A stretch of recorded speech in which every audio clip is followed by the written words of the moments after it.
E se a equação mais famosa da história da ciência, sabe, o E igual a mc ao quadrado, estiver sendo interpretada da forma errada há quase um século? É uma afirmação bem pesada logo de cara, né? Muito pesada. Hoje, a nossa análise vai mergulhar nos documentos que sugerem exatamente isso. E olha, o mais intrigante não é só a ousadia de questionar Albert Einstein. Sim, o buraco é bem mais embaixo. Exato. É a tentativa colossal de resolver a maior crise da física moderna. Porque, para quem acompanha essas discussões científicas, é meio que de conhecimento geral que a física está completamente fraturada. Totalmente. A gente tem as leis de Newton para o nosso dia a dia, a relatividade do Einstein para o cosmos, para as coisas gigantes, e a mecânica quântica para o mundo subatômico. E o grande problema é que essas áreas não conversam, né? Elas descrevem realidades que parecem operar sobre regras que são simplesmente incompatíveis. É como se cada área falasse um idioma diferente e ninguém no universo entendesse a língua do outro. Perfeito. Então, a nossa missão nessa imersão de hoje é dissecar uma proposta chamada de Teoria X. Ela foi formulada por um pensador chamado Edison X.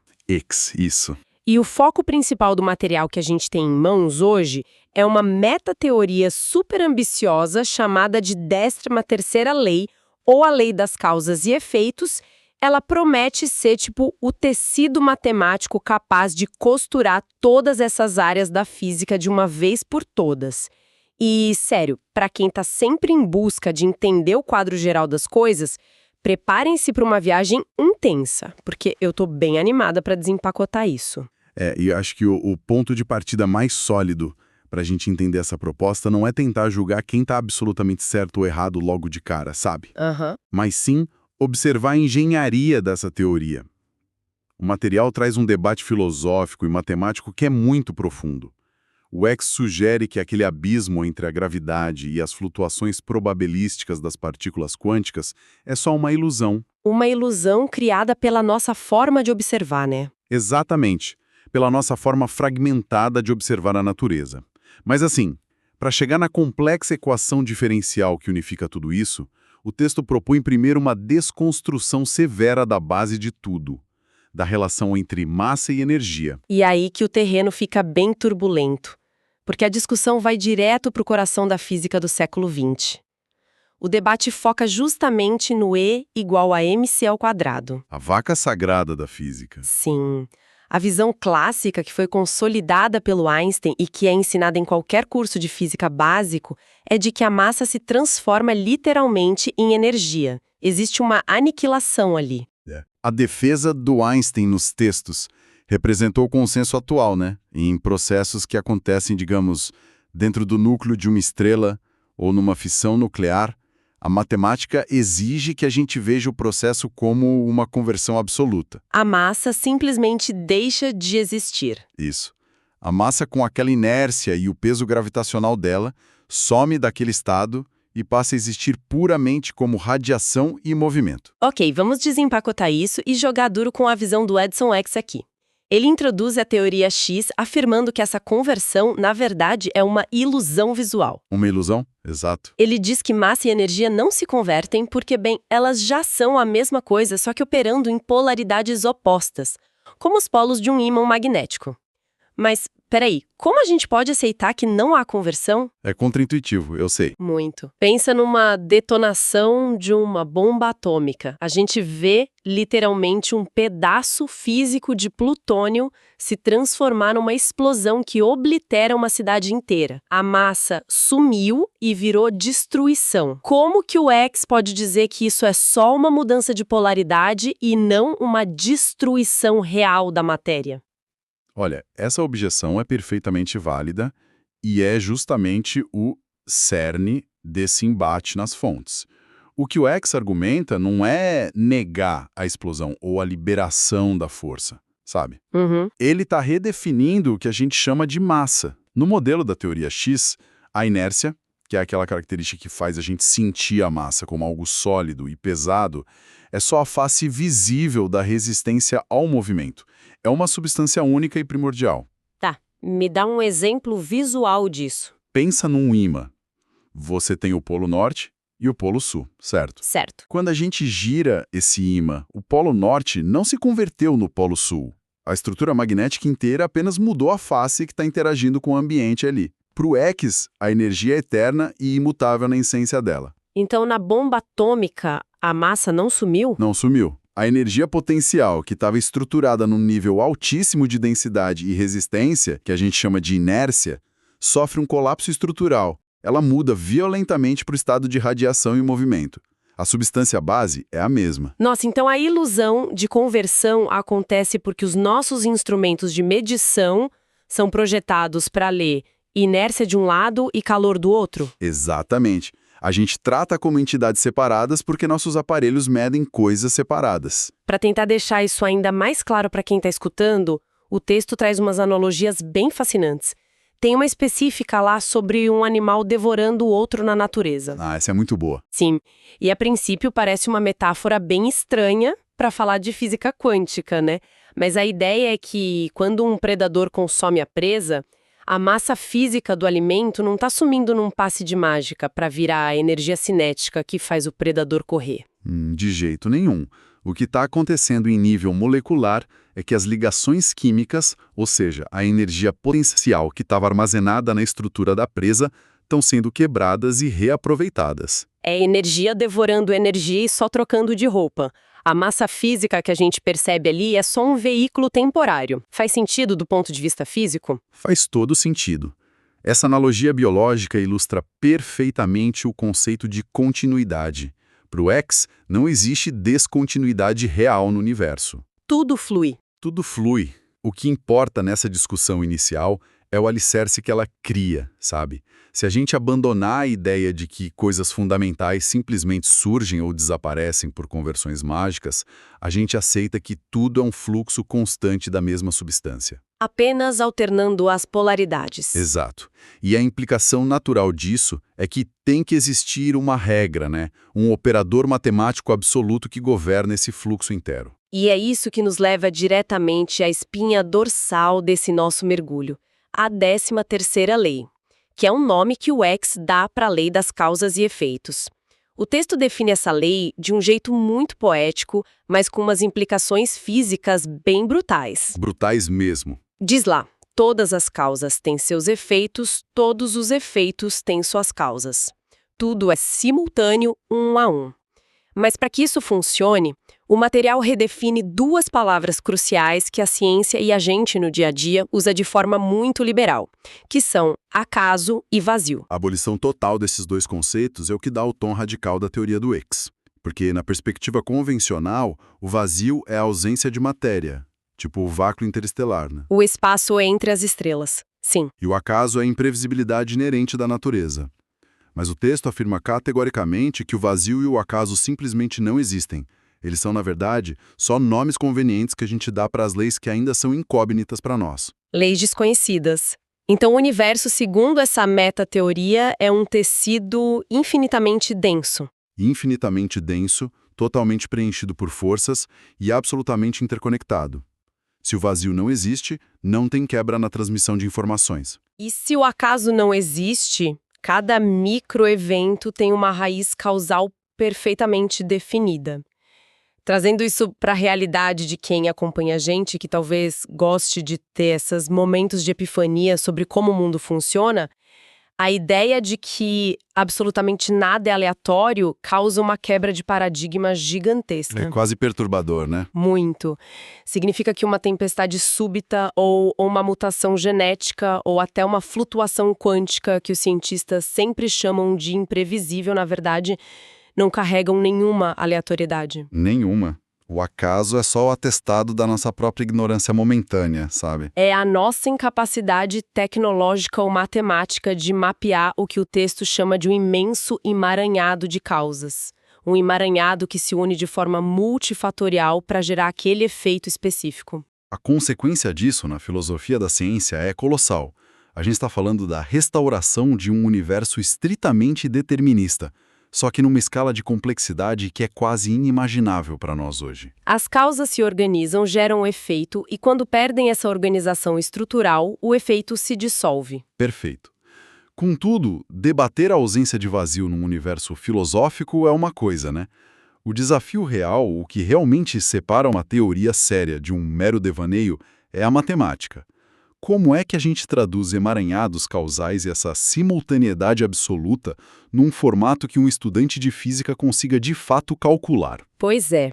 E a resposta das fontes para isso é a apresentação da chamada equação do todo. E olha, a estrutura dessa matemática, ainda bem, foge de jargões impenetráveis e foca bastante no significado de um cálculo diferencial básico. Sim, o X usa como pilar o cálculo do Leibniz, especificamente a notação dE sobre dt. Quem é de exatas aí vai reconhecer logo de cara como famosa taxa de variação. Isso, e como a gente visualiza isso na prática? Bom, o dE sobre dt é o coração dinâmico de toda a proposta. O E maiúsculo representa o efeito global. E o dt é o diferencial de tempo. Essa fração não descreve tipo uma foto estática do universo. Ela descreve o filme rodando. Exato. O processo contínuo de vir a ser. A realidade está sempre se construindo e se desconstruindo a taxas infinitesimais. A equação estabelece que a variação do efeito, ao longo do tempo, é igual à soma do que ocorre em múltiplos planos de causalidade. Ok, para dar um pouco de cor para essas variáveis e ajudar quem está ouvindo a visualizar, vamos olhar para os componentes. A equação tem lá um somatório de múltiplas causas. Ela tem um operador de simultaneidade e o peso desse emaranhado. E, no fim, traz um termo de dissolução. A parte que desfaz a estrutura. Exato. Se a gente fosse traduzir essa estrutura, pensa numa banda de jazz tocando ao vivo. Uma banda muito boa. O efeito, com E maiúsculo, é a música rolando. Os músicos tocando são as causas individuais. A pauta musical, o ritmo e a troca de olhares deles no palco representam a simultaneidade e o emaranhado. E enquanto eles estão em sincronia, a música existe. A equação é positiva. Isso. Mas o termo de dissolução entra em cena no milissegundo em que um músico erra o tom e os outros se perdem. O emaranhado perde a coerência e a música se dissolve. Tudo na vida e no cosmos funciona assim, segundo a equação. Essa analogia capta a mecânica estrutural muito bem. A música é a propriedade emergente desse emaranhado, sabe? O termo de dissolução, que na equação vai aparecer como uma variação negativa, descreve exatamente o momento em que a entropia vence. As causas se desgarram, né? Isso. As causas se desgarram e a manifestação daquela realidade ali simplesmente cessa. No entanto, o brilho real da 13ª lei não está só nessa estrutura genérica do dE sobre dt. O grande feito é o que o X propõe colocar dentro desses diferentes planos de causalidade. É aqui que a coisa fica realmente interessante, porque entra a resolução daquela crise na física que a gente mencionou no começo. A missão dessa metateoria não é destruir o trabalho dos grandes gênios, mas organizar. Ao invés de pular de teoria em teoria, a gente vê como o X usa o D sobre dt para conectar tudo. Exatamente. Vamos pegar a física do Isaac Newton, por exemplo. Com aquelas leis de movimento, a força é igual a massa vezes aceleração, parece muito distante da mecânica quântica, né?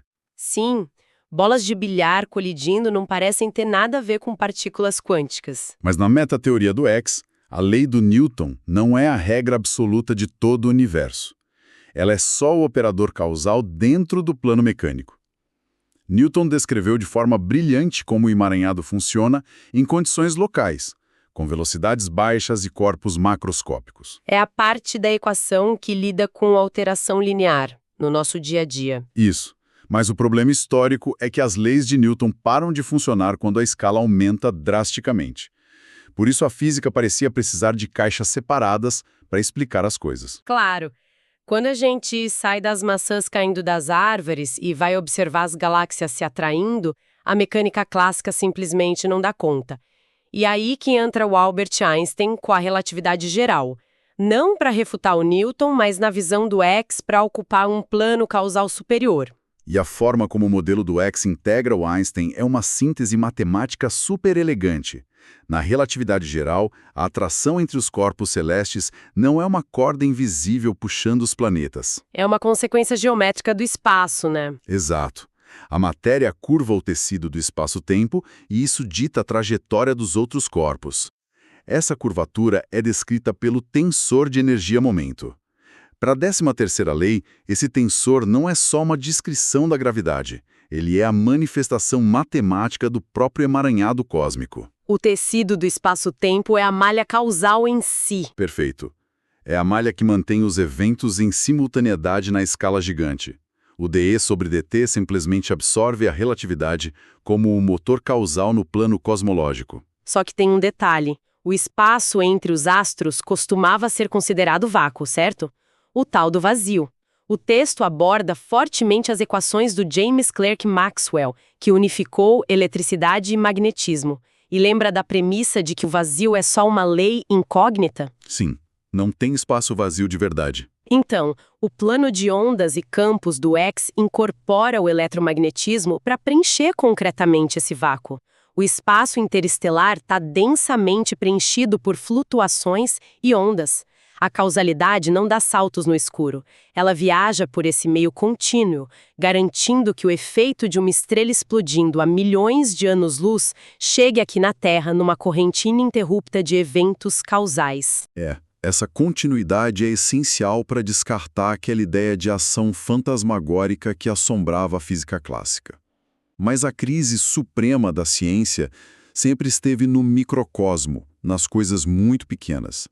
É a colisão entre a relatividade e o plano microscópico regido pelo Max Planck e a mecânica quântica.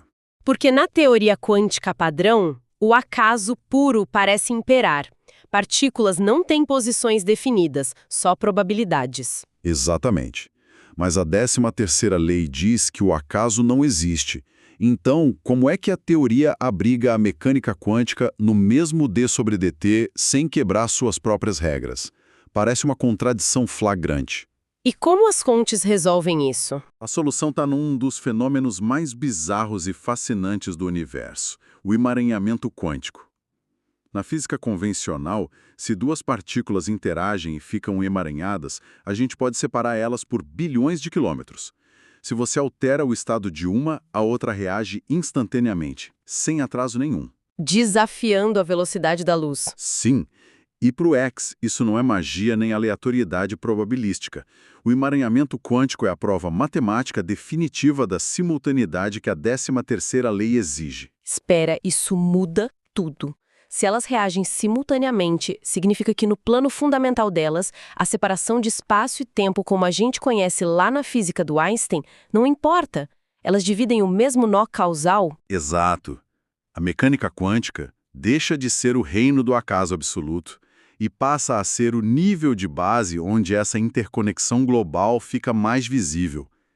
A aleatoriedade é só a manifestação extrema de uma rede causal tão complexa, tão rápida, que a nossa matemática atual só consegue medir por estatística. O acaso é revelado de novo como limite da nossa percepção, não como uma regra do universo. A lei subjacente continua sendo causa e efeito. E a ambição do material não para na física estrita, né? O texto vai além e incorpora o plano da imprevisibilidade, baseado na teoria do caos do matemático Henri Poincaré. O famoso efeito borboleta. Isso. Um sistema caótico, tipo o clima da Terra, é totalmente determinístico.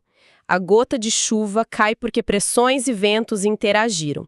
Mas a complexidade das causas gera uma sensibilidade extrema.